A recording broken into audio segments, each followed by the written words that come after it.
In this Grow Castle guide, you will learn how to make your summon units practically immortal. What are the steps you need to take in order to do that, and when you should be using that method and when you should not be using that one. Starting from the basics, your summon units have a duration for which they are summoned once you cast them in battle, meaning that their HP bar will continuously keep on decreasing, and even if they do not take any damage from enemy monsters or attacks, they will still eventually die because of this duration. Now, our secret to immortality lies in the skill tree, in the summon skill tree section.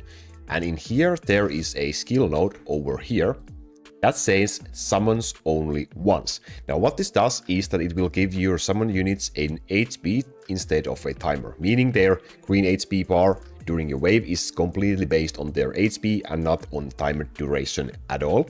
They will also get increased heal and do more damage. Now, if we activate this one and go do a battle, you can see that their HP bar does not decrease at all as time goes by compared to how it did before we activated this skill node in the summon skill tree.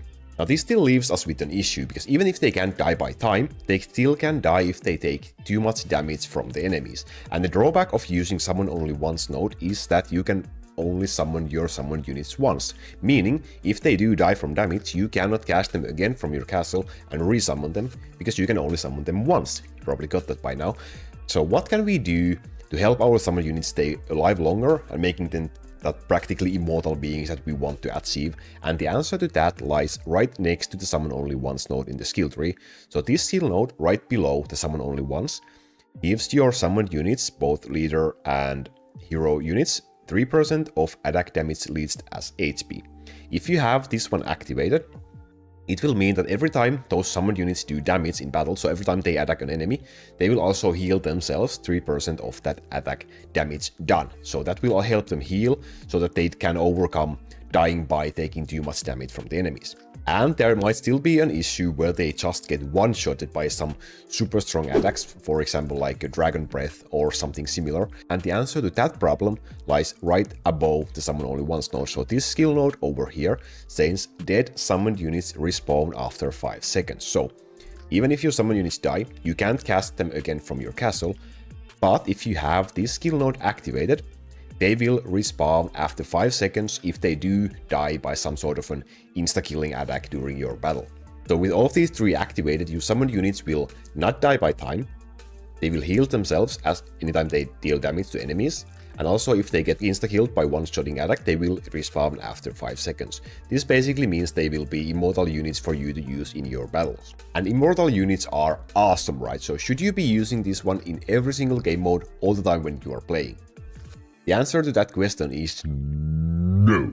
The summon only once is extremely great in battles like dragons and colonies, because for example in dragons, giants can just stand underneath the dragon and keep on pounding it for maximum damage output without wasting any time on running towards the dragon every time they are summoned. And also in case where they do get insta-killed by a dragon like breath attack, for example, they will respawn right where they died, so they will respawn right underneath the dragon and then can continue their pounding and eventually kill the dragon for you. And same thing applies for colonies, so your units can just stand in there and deal their ground control, deal their damage, and do everything they are supposed to do without wasting time in moving, and also without you running up in a situation where you don't have any summoned units on the field and you will get overrun by the enemy swarm.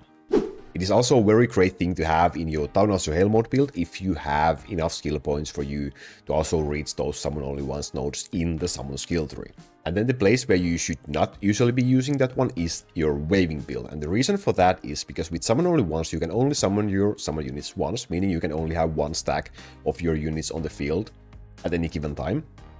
But without that, especially the further and further you get into the game, meaning the better items you get, meaning the lower your pure wizards and everyone else's cooldown will be in your build, that will allow you to have easily at least 2 stacks of summoned units, of the same summoned units on the field, and in some cases even 3 stacks simultaneously for a short period of time. So you probably instantly see the benefit of having double or triple the amount of summoned units on the screen compared to just the singular amount of single stacks of summoned units if you are using the summon only once node, even if those single stacks would be doing more damage because of the summon only once node. It's still more beneficial for you usually to not use that in waving. Now I want you to tell me in the comment section what is your favorite looking summon unit in Crow Castle. For me, it's the Stone Giants because they just look absolutely goofy with their little stone helmets while they're running around the field, killing everything. But what is yours? I would love to hear. Thank you very much for watching. See you next time, my friends. Laku out.